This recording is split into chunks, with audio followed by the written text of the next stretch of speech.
My name is Ashley Petrochenko. I am the VP of Brand Marketing at Cardinal. I am filling in for Lauren Leone today, our Chief Growth Officer. If you're in the Southeast, you know that pollen counts are at an all-time high and she lost her voice. So I'll be kicking things off today. While we wait for the room to fill up, I'm going to do a little bit of housekeeping to get us started. This deck and recording will be shared tomorrow. It is packed with information, links, inspiration, additional resources. So you want to make sure you get that and check your email. And if you don't, please reach out. And then two, there are a lot of questions with AI. So feel free to drop your questions into the chat and we will answer them as we go. And also we've saved a few minutes at the end for Q&A. So please ask your questions. Okay, well, let's get started. It looks like the room is nearly full. So here, let's go over today's agenda. As you all know, that we are seeing more and more of the search results page that is getting eaten up by AI results. This is accelerating. It's raising alarm bells for marketers who rely on organic for patient acquisition. So today, Rob Sauter, the VP of Earned and Owned Media at Cardinal, is going to break down what this means for us. Today's agenda, we're going to first look at the current state of SEO and AI, what's changing, how the landscape is evolving. Then he's going to dig into the business of SEO and how to align your business goals and your investments with this new world. And the real meat of this presentation is 5 tips that you should action today. This is packed with information. So without further ado, let's get started. And Rob, hand it over to you. Let's go. Great. Everyone can hear me good? Sounding good? Beautiful. So thank you for coming. I have a lot of fun with this. I had a lot of fun building it, talking about this every single day, and excited to share this with you. So let's get started. This is going to be a bit of prerequisite. Some of you may be experts in AI already. Some of you may be very new to the space. So just going to spend about 5 minutes making sure we set the stage. Everyone understands where we're at, what is AI, how are we referring to it, and what are we talking about today. So to set the stage, you've probably read, heard, or indirectly seen quotes from this Gartner report. This was the Gen AI report that came out and basically said that AI is going to effectively destroy the internet as we know it, maybe Earth as we know it. And it really got a lot of attention. It got a lot of repost quotes. It probably served the exact goal the Gartner was hoping. I used to work in this space, so hoping to achieve. But they're not all wrong. AI is here, and Gen AI is here to stay. It is a substitute to the Google experience. It is a new way to engage, get information, and honestly, a new behavior that we're all going to adopt and continue to adopt, and future generations will adopt in ways I'm sure we haven't even thought of yet. So, today we'll talk a lot about Gen AI, the large language models that support Gen AI, and mostly how that is going to live tangentially with the current and kind of current king of search in the SEO space.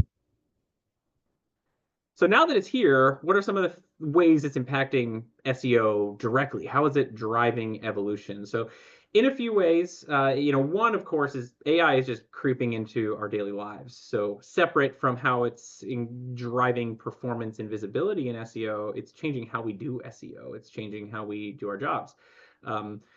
But specifically, how is it influencing this, Google dominated ecosystem in a couple of interesting ways? So, first and foremost, this idea of semantic similarity correlation is really interesting and really changing the way people get results from searches. So what this is it's evolving the way an algorithm understands keywords. So for example, obviously the current Google search experience and the SEO experience on Google and the other platforms similar to Google like Yahoo and Bing rely a lot on keywords, rely a lot on queries. We're all very well trained on how to Google something. You don't write, 47 words out. You write a few words and kind of it gives you what you need to. You try to show intent and it gives you those results. AI does not have to rely on that sort of structure nearly at all. And in fact, there's a stat later in the presentation that will show that, in fact, it doesn't. It can truly understand what you're looking for the most part, and it engages with you in a different way. So you're sort of able to clarify your question or you build upon the reaction, even ask AI to give you another set of results with a slight twist. So it's really changing the way we create content to rank. Secondly, it's also not foundationally different than what we've done in the past and what we're doing now. So there's still a lot of overlap in rankings in current SEO do influence a lot, or at least correlate, I should say, a lot to what we're seeing in winning in AI. So though there are nuances, and we're going to talk about the nuances and how to treat these platforms differently today, but I don't want you to have any fantastical belief that AI is going to completely blow up what we're doing today. A lot of what we're doing today is going to be really, really, really critical as we move into this AI generation. And then lastly, which I think is most important in regards to especially the current state right now today, is the Google ecosystem is still where most of the magic is happening and has the best user experience still. Google has decided that the AI box is going to be the top box. That's a big deal. There are billions of searches, billions of dollars flying back and forth on this Google ecosystem right now. And the fact that Google says, you know what, we're just going to throw AI on top of paid, on top of SEO, on top of maps, on top of everything, shopping, that's a big deal. And that in and of itself probably elevates the AI opportunity higher than any other individual thing, including things like ChatGPT, which may take over the world, may not. But the fact that Google's really putting you right front and center at the top of the list is really critical for how SEO is performing today. And this is what it looks like. So those of you who just turned on the internet for the first time today, and may not have seen one of these before, it's important just to show you the quick anatomy. And I'll only spend a minute here, but as I mentioned, it's right on the top of the page. And as you can see in this little graphic, it eats up a ton of the page, somewhere between 60 to 70% based on your laptop screen, based on your computer screen, or based on your mobile device. But a massive majority of it, it really eats up space. It's built on a very similar structure, and obviously, the user experience in Gemini, Copilot, GPT are slightly different. But here in Google, where predominantly most of the AI engagement is happening, you have your query, you get the AI overview. Well over 50% of these do come in the form of lists and listicles.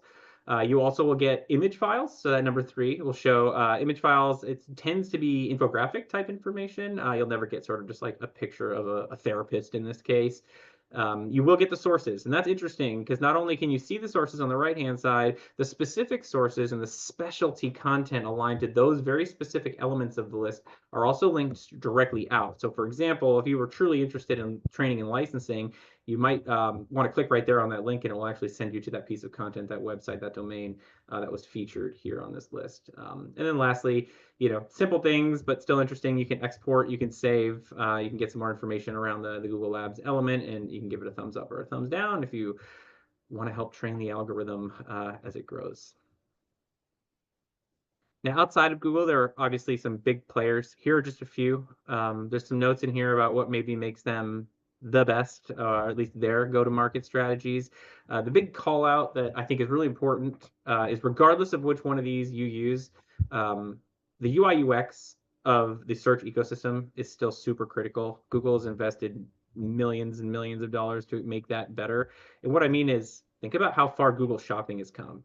Think about how far airline information and flight delay information has come on Google. It's all there. It's all pops right up. Maps, Google Maps, that didn't exist forever. Or another one that I always love the example. What time is the football game tonight? Or what time is the Bachelor premiere? You used to have to search that term and then click on someone else's website who just published a page that is what time is the Bachelor on. But you had to click and load that site until Google decided this is silly. I'm just going to give people instant no-click results. So things have evolved a long way. I think that though the algorithms and though the brain behind the operation is growing, I think that's likely where we'll see the most gains on these platforms moving forward, is creating an experience that's better than the C prompt, which is kind of all we're getting now. You log into ChatGPT, it's just a blank screen with a flashing indicator. You type whatever you want. So I think we're going to see evolution there. So final few slides here in this section, just to back up the statement around Google being king. Lots of searches, lots of clicks, still dominates mobile and desktop for the large part. And again, has its own element of AI. But for today, AI still remains a part of your SEO strategy, a part of your SEO ecosystem. And since I don't yet have the crystal ball figured out to be able to tell the future, we're going to have to just keep an eye on it and evolve with it and try to make sure we're capitalizing on it as it grows. A few other interesting stats just to call out here. Again, you can take these ones home with you, but Most of the time, as I mentioned, you're getting lists, and very seldomly, and this is kind of an interesting one, but very seldomly, 5.4% according to this particular study, does the exact query of your search show up in the AI result. So again, very different from what you're used to in the traditional Google SERP experience, where your query almost always shows up, and keyword density was so important and still is in SEO, far less important in the AI ecosystem. So again, some nuances as we evolve. So I hope that helps set the stage. There's one more section here that's going to help build to the crescendo of these 5 tips, but that kind of helps get us all on the same page with things you need to know. So now maybe my favorite slide of the deck, is SEO dead? Or has it died, or is it dying? The answer to this question is interesting because I think a version of it, yes, has died. But it's died before too. So once upon a time, SEO was all about just the clever back end. You could gamify it a little bit, and then that died, and content became king. And that's kind of where we're at now. Is the current ecosystem. It's all about EEAT content and writing really compelling information. And now that's starting to die, and clicks are no longer the dominant end game. And we're starting to get into this AI space where clicks are less important, and engagement and brand differentiation is more important. And where we're at now is again, it's gone through this now second evolution into really being a business focus, a acquisition and a patient journey opportunity to differentiate. It's becoming a lot more reliant on being a part of your overall marketing and business strategy, and just not something that you sort of set and forget, or set up, or again, like try to gamify with clicks. It really is becoming a more of an integrated strategy that reflects your overall marketing opportunity. So the recommendation from there, and really where you probably are starting to move towards, or hopefully are there already, is that SEO really needs to align to your business to have success, in my opinion now, but especially in the future as we move closer and more into the AI ecosystem. And a lot of the recommendations in these five takeaways in this next section sort of rely on the fact that you're already thinking. You might not have all these solved yet, but you're already thinking this way. And really, to kind of tie SEO to the business, you really need to make sure that you have a measurement framework, one that connects not just keyword rankings, which is a good data point, but all the way through the patient journey to new patient acquisition, new patient engagement, whatever your business goal. Even brand awareness is a perfectly acceptable goal still. But again, depending on what you're trying to accomplish, you really want to make sure you're established a visibility, a way to be able to sell to the business at large that you are having an impact on the business goals, and you're not simply bumping the KPI in a spreadsheet. Secondly, and this is a fun one as AI is changing our space, you really not only should you set goals, but you need to set realistic goals, and you need to ask yourself why. Why do we want to set this goal? So, for example, AI is starting to show up a lot in top funnel searches. These top funnel searches are starting to go more and more zero click. So, for example, if you're a marketer or an SEO person sitting in your chair right now and you're thinking, "Oh man, like my traffic's declining, and I have a goal to increase traffic 20%," that might not have been the right goal, especially depending on how you're looking at traffic, which keywords you're tracking, et cetera. We're getting more zero clicks. Again, AI is eating into that goal. It might not be an easy goal to accomplish. It might not be a realistic goal to set, and you want to make sure you're setting those right goals. And I think that's super important. To tie it to AI, even more important, it's hard to rank for everything. It's hard to appear. It's hard to be all things to all people. And when you think about the different queries, the different searches, the different elements you want your brand to be known for and featured in AI, again, I challenge you all to ask yourselves why. Do we want to be known as the best X on earth? Physical therapy, dermatology, urgent care. Or do we want to be known as the best urgent care for blank, or in blank, or by blank? And I think that becomes really more important. Just like in paid media and paid search, which most of you likely do, you don't just bid on every keyword you can think of. You bid on the ones that are efficient and can drive business. And that's how you have to think about SEO keywords and SEO success as well. And then lastly, and this is important, and it's going to shine through in a few slides later, play to your strengths, understand what those strengths are, understand who your competitors are, and make sure that the SEO strategy not only integrates into your digital strategy, but I would even challenge you to integrate it into your larger go-to-market strategy, your overall marketing approach. Again, to set those realistic goals, really to achieve them, it's really important you start to look at it as a holistic plan and understand how can SEO be effective.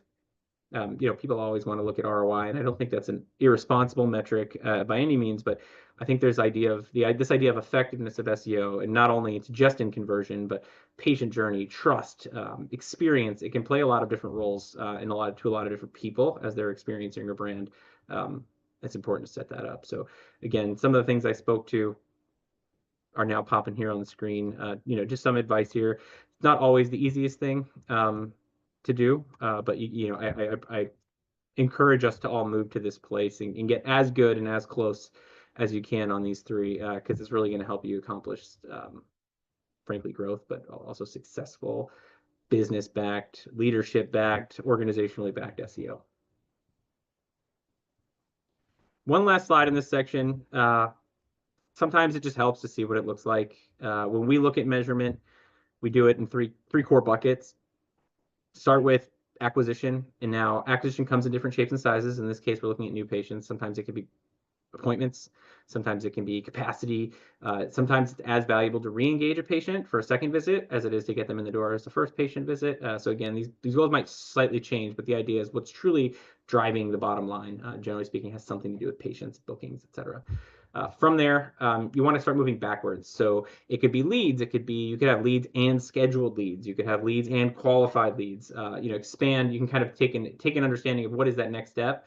As you move out of that business KPI, those leads, those patients, I like to also make sure we're keeping an eye on engagement. And in some cases, visibility as well. So you want to understand, are people seeing our information? Are people clicking? Are people engaging with our content? Not every piece of content on your site needs to be an acquisition piece of content.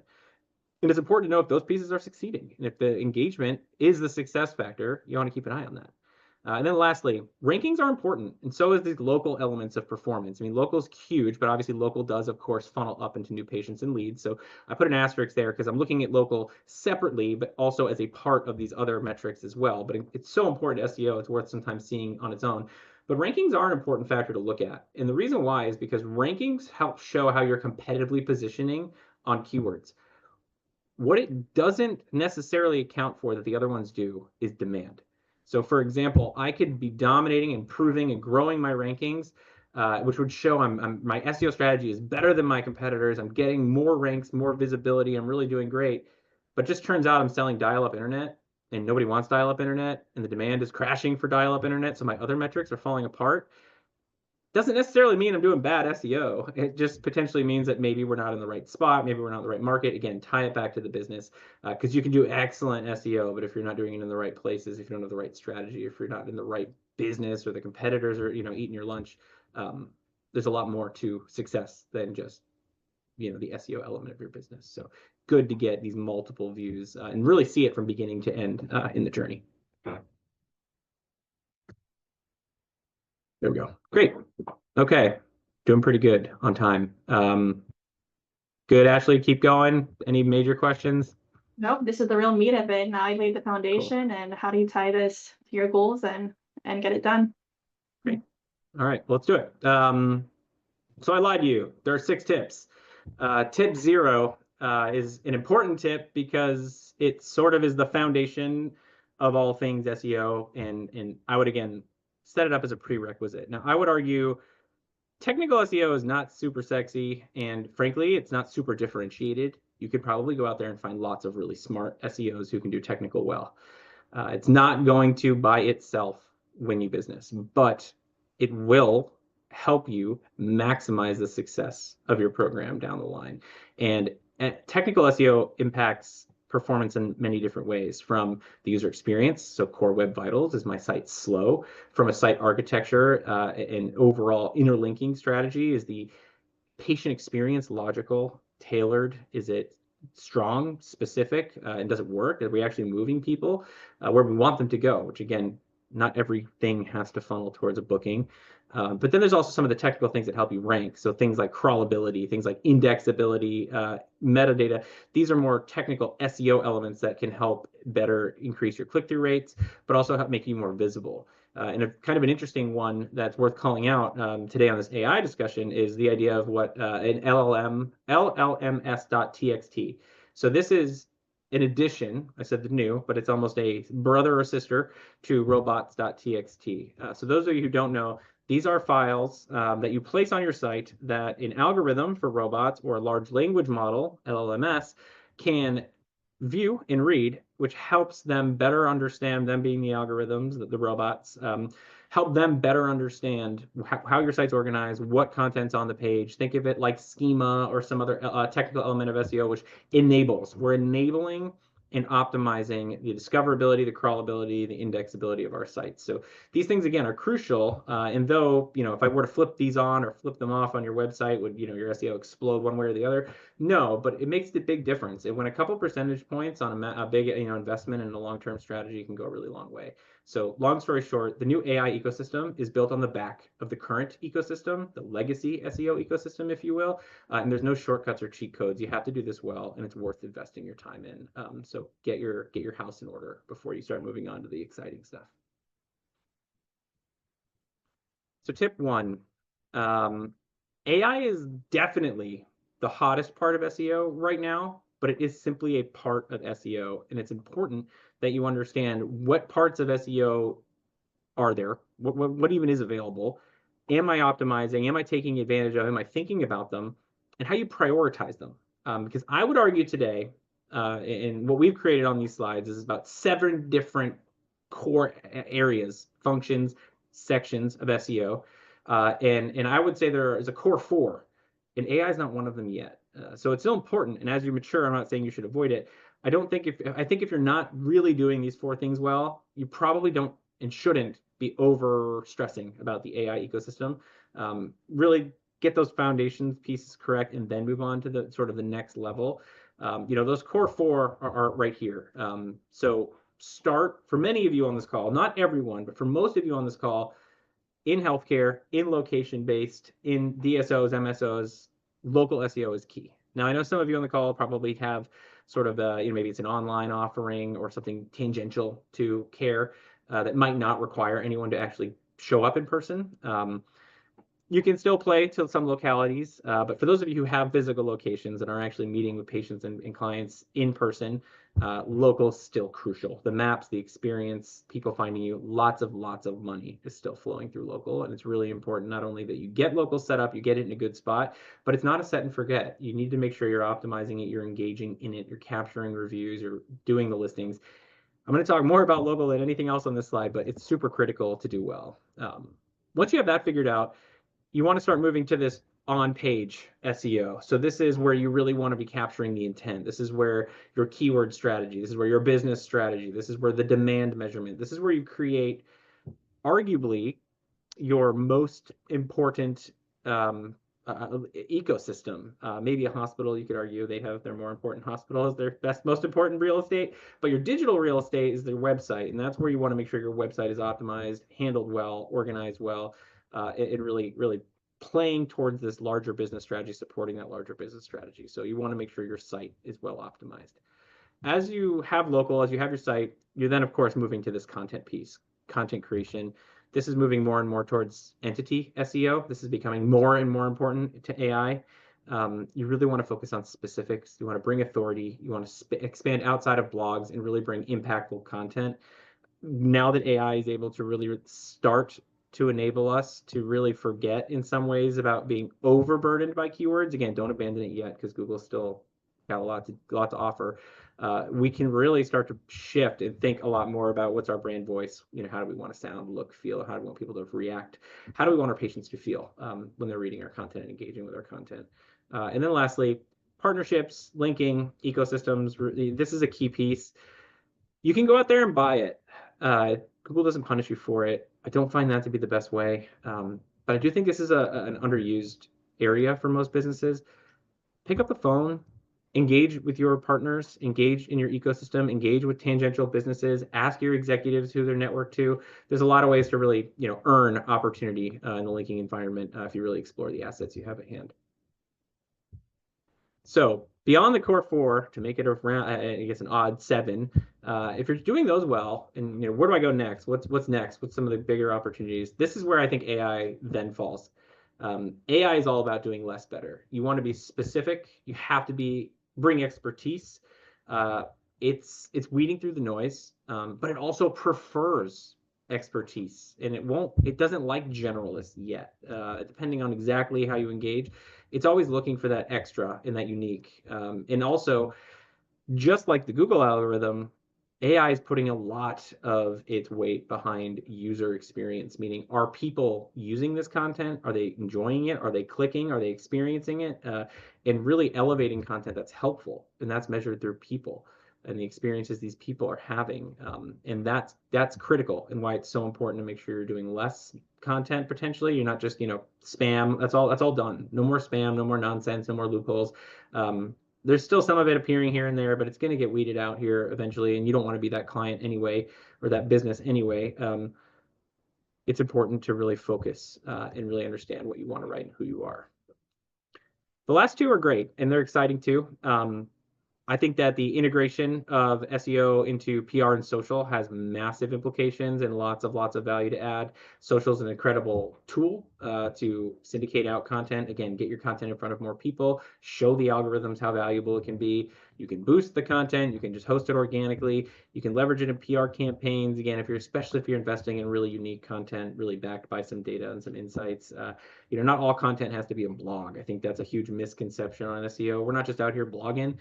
You're really looking to create topical authority, compelling content, interesting content. And I think that's becoming more and more important to enable that content. Don't just post it. We're not, it's not the field of dreams. If you build it, they might not come.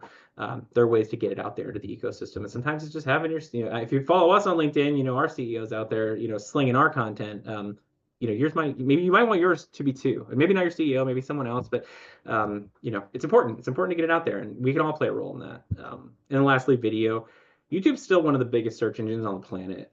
It's huge. And there are lots of organizations right now hitching their wagon to the fact that as AI and the artificial experience grows to be a larger and larger part of our life, there's a lot of hypotheses out there that human engagement will still remain very important.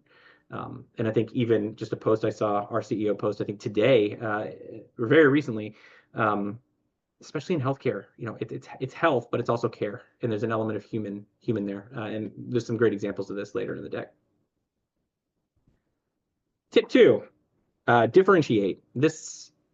I love this one. I think we've done some really fun slides and pitches recently where, we take a whole bunch of competitors and maybe potentially whoever we're pitching, we grab all their sites, we grab all their CTAs, we grab all their, unique value propositions, we put them on a slide, we saturate it down to 0 so it's all in black and white, and then we ask them to point to the stuff that's theirs. And what you find is we're all saying the same stuff. We're not really spending enough time or having enough pride in the uniqueness. Just being close and having medical experts and offering elements of care are kind of table stakes. I don't think there's too many, I hope, healthcare companies out there that are just like, oh, we don't have doctors here and we're really far away, but you should consider coming and getting care here. It's just not happening. So making sure you understand and differentiate. And who I like to call out for this as a good example of good is hospital systems. And I have one more slide here as another example for those of you who might not have the same resources as a hospital system, but hospital systems know the answers to these questions. They very, really well. They'll tell you exactly which hospitals are nearby, exactly what they specialize in, who they're targeting, who we're targeting, what channels they're using. They'll tell you about the commercials the other hospitals run over the last 10 years, the geography of the state. They know all these answers, and it really helps them tell stories. And whether they're known as the clinical experts or the experience experts or specialized use cases, they're really great at telling that story. And another example is Alo Health. It's another company that really focuses a lot on telling that story on their website and trying to differentiate and try to tell something very unique.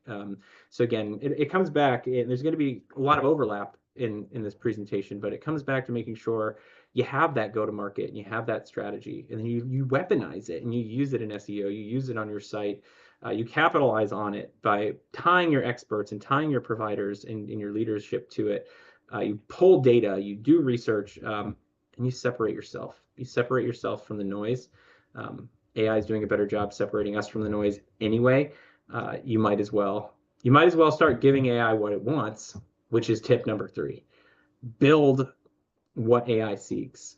So assuming you've done some of the homework, why do I want to rank in AI again? Where do I want to rank in AI again? What role does AI play in this larger SEO ecosystem and a much larger marketing ecosystem? Once you start to figure some of that out and you have a strategy, AI is seeking a different kind of content that traditionally had ranked on SEO. So this is a really fun stat for SEO dorks like me, which is over 80% of content that's cited is on, so in AI, is a longer form piece of content that is 2+ on average clicks from the home page. Now, that's very different from traditional SEO where you have a lot of, you can signal to Google by being closer to the root and building pages around it. Usually, if you do a crawlability technical audit, click depth is a big part of it. But what AI is saying is, I don't care about click depth. I'm looking for really quality, specific, and unique content. And that content, again, doesn't even have to be exactly correlated to the keywords or queries, as long as it really helps answer the question and is aligned to the intent. So this is a really interesting element of how things have changed in what traditionally we wouldn't necessarily do. And though we would still write long form specialized content, but we tend to make it a pillar page and we tend to push it right onto the main nav and really try to make it be, one click down. This is an opportunity to really specific. The example I like to cite here is the fun part about building what AI seeks is you can ask it. It's such a bizarre experience, but it works. And you can go into AI, you can ask it the query you want, what are the top physical therapy centers in this state?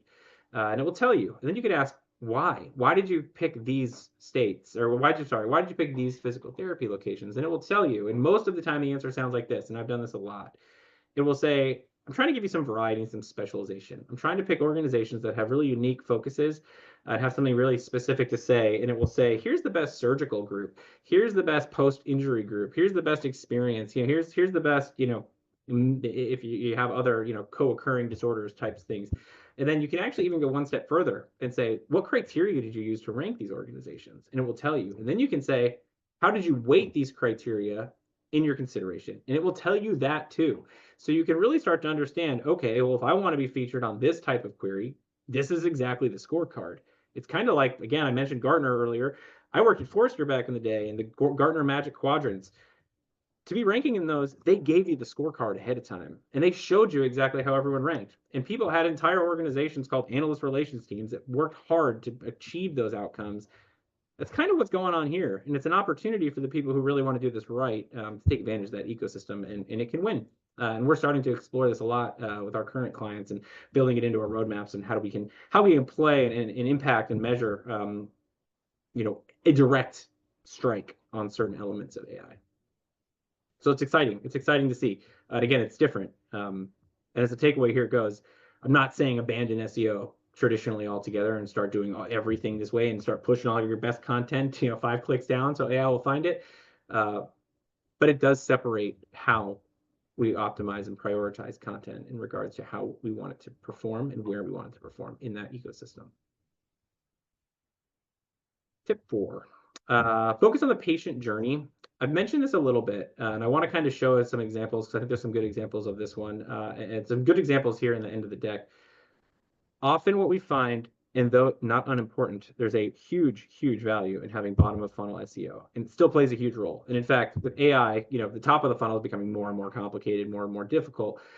But this idea of every piece of content, every page on the site, driving a book now, find now, seek now, get an appointment, get a checkup, get a free consultation, get your braces for $50 less, promotions, big fan, but still, it doesn't have to be everything. And I think it's a mistake we often make as we all are so focused on driving that goal for the end of the month. We have to get so many new patients in the door this month. What can we do? Hammer, hammer, hammer.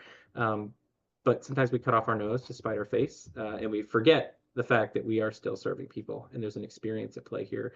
And sometimes it just takes a minute to take a step back and say, how are we measuring success? What's the role of this page? What's the intent the user has, the end user, the patient? When the patient comes to this page, what is their intent? And how do we get them to the next step? I like to think of it more as like a complex sell, a B2B sell, something like that, where the goal isn't to do a discovery call and then sell. The goal is to do a discovery call, understand the patient, in that case, the business's problems, position a product, position an option, negotiate, and then sell. And I think it's important to understand how your site structure works, how your interlinking strategy works, how your CTA rhythm works, and really work on serving a patient. Again, the patient experience, the patient information, engagement information is becoming one of the most critical ranking factors. So building something that patients use will help you win in SEO. It's not just a UI UX thing anymore. It's becoming very entangled. And there is a lot of smart SEO that goes behind the scenes on this, like interlinking and even titles and metas and things like that to help keep things going. But it's becoming more cross-functional as groups like UI UX, even development, get involved to make this a reality. Rob, one of the questions that came in was, what do you consider long form content? And I think this also goes back to the question of what is quality content? And I think something in traditional SEO, where people have been in the past with stuffing a lot of keywords, building giant pages, that's what success may have looked like. So I think right here, can you speak a little bit to how defining that role of the page and what the engagement success looks like, and how do you kind of use that to guide what the actual content might look like? Yeah, so longer form, to make it a really easy answer, and I'll elaborate, it tends to be, that 800,000 words is something that is, if you had to draw a line, but it's not necessarily just that. I think when you think of a longer form, a blog is more of a positional piece, a short form piece is get in, make a point, get out. Long form is more of an experiential piece. So you want to be able to cover a specific topic with specificity, depth, in a bit in totality, I guess is a good way to put it. You can get a lot of interesting insights by looking at demand data. So for example, if you were going to write a blog, let's just use this. If you were going to write an article about orthopedic surgery, and you wanted to be specific, you could identify, all right, I want to identify a specific type of orthopedic surgery, or I want a specific part. Maybe it's the orthopedic surgical experience. What am I to expect? How long is recovery? But also to then bridge, to build it more trustworthy and more organic, bridge something unique. So there's probably 1,000 sites on the internet where you can go and get the definition of orthopedic surgery, figure out what it is, maybe how much it costs, etc. But there's only one page that has interesting maybe data that you have, or customer outcomes that you have, stories. But again, even opinions from your specific medical leaders that can help differentiate and try to say something that's important. And I think that, I've had this discussion with patients, with clients, coworkers.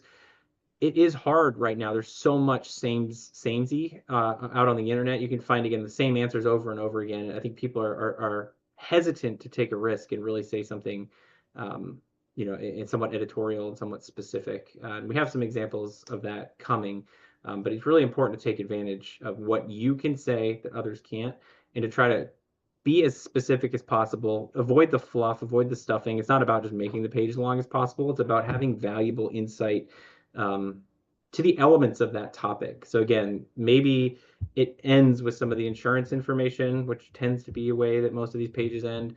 But you really want to talk about, what are the risks? Again, you can do the demand research to find what are the questions that are kind of bucketed together that people are looking for, and try to build that comprehensive piece of information that's not just what you can Google, but integrates something, again, unique about your organization. Give them a reason to stay. It's tricky. It's hard because we have some examples, but it's different for each topic depending on what you're looking at. But It is You hard, but I really, think the next slide really kind of goes into how do you actually enable your organization and get this done. Real practical tips here. yeah, and we have some good examples here to kind of show you what good looks like. But this is not easy. So what we're asking for, I don't want people to walk away, from some of these tips and say like, yeah, that's great and all, but I can't get Dr. ABC to answer the phone no matter what. And I sympathize. We dealt with that. We deal with that problem all the time. But we also have some partners, some clients that do this really well. And what they do is they enable the entire organization. So it has to come down from the top to support SEO. So occasionally it all starts with getting buy-in, and that can be from showing the impact, but also, sometimes a little scare tactics work, maybe showing them competitors or other businesses out there that are really taking advantage of this space. We have clients that have historically had SEO that has been so good that not only has it helped them grow their business, but they actually sell leads to competitors because they can't service all of the leads that come in. It's kind of like how aggregators were born, places like A Place for Mom, who just don't actually care for anyone. They help connect people with care because they were able to create such a powerful position. So again, show them the impact we can have, forecast it maybe. I've done a lot of that, or again, scare them by showing them what's the risk of not doing it. As you expand from there, we have to in SEO find ways to in content especially to tap our teams, the doctors, the operators, but even the patients. We have a really cool example coming up of someone who really took patient stories and weaponized it for marketing and weaponized it for user generated content to make a huge difference for their business. But we can't do it alone. We of course we get pushback on this sometimes. Say, you guys are medical experts, can't you just write all this content yourself? Yeah, we can do a pretty good job in a silo all alone, but it's not going to break through and be great unless we can really take advantage. And we don't want to just get them to edit it and make sure like, yeah, nothing on this page is going to accidentally kill someone. We want them to care and to be involved, to write something interesting and to bring something to the table. And again, sometimes it's contests, sometimes it's prizes. I mean, think outside the box. But process also really helps in getting buy-in again from the people above these experts. And it does not have to be the hardest person to find and the smartest person in the room. It can be, really any provider, any doctor, even nurses, support staff, people who are on the front lines who have interesting opportunities, information to share. Perspective is very important. Data is sometimes a little bit easier. You could argue that data and sort of the experts are aligned, but sometimes it's easier to get the data. And then we, as marketers, are becoming more and more familiar and comfortable with data all the time, pulling our own insights, pulling our own stats, pulling our own numbers, and putting those out in for us. So again, similar in a way, but I want to almost challenge all of you to engage yourself in capturing, drawing insights from and leveraging data. Expanding the network is important. This is another way to bring in experts that maybe aren't within your organization. So find partners, find influencers, find people who, again, even potentially patients who have communities or not, and just have them participate. I think it's amazing what some of the larger organizations have done in this category, which a lot of the smaller organizations think, yeah, but they're only doing that because it's Mutual of Omaha and they have that huge brand presence, they can get anyone. You'd be surprised. Some of our smaller clients have done amazing things with reaching out and building networks and building partners, especially local. Shrink your world. If you're a local business, you don't have to have the president of the United States, God forbid, be a representative of your brand. You can just go and find, again, someone local to participate. And then lastly, I think is one most of you have probably started to do already, but integrate. Don't let SEO stand alone. It doesn't stand alone. Marketing doesn't stand alone. Even search. I for a long time I've considered paid search and SEO search just one channel. It's just a search channel. They're managed differently, and you're still gonna have KPI, but it's all one effort to dominate and attack the search space. But there's many other elements of marketing, both digital and not, that really need to be looked at together. And we need to be asking ourselves: is marketing, is digital, is it moving the business forward, and how? I think getting over nitty gritty on very specific things is the reason why channels like social or programmatic display go away, because someone says, oh, it's not as efficient as closing business as the bottom of the funnel paid search, which everyone probably on this call utilizes. No, it's not. Paid search is very efficient. It's a great weapon, but you shouldn't be discrediting other channels just because they're not competing head to head with paid search. So a few examples to close out here, and I won't go into them too deep because you'll be able to take this home with you. a few things that our clients have done really well. Building processes, giving out prizes, enabling the organization, but again, get buy-in. It's never going to work if you're just calling in a favor. It's never going to work if you're trying to back channel. You really need to have accountability, specificity in a process, deadlines, timelines. Sometimes you got to put your PM hat on. We're skipping steps 2 and 3 because it's inconvenient, because it's hard, because we're not getting the buy-in we need.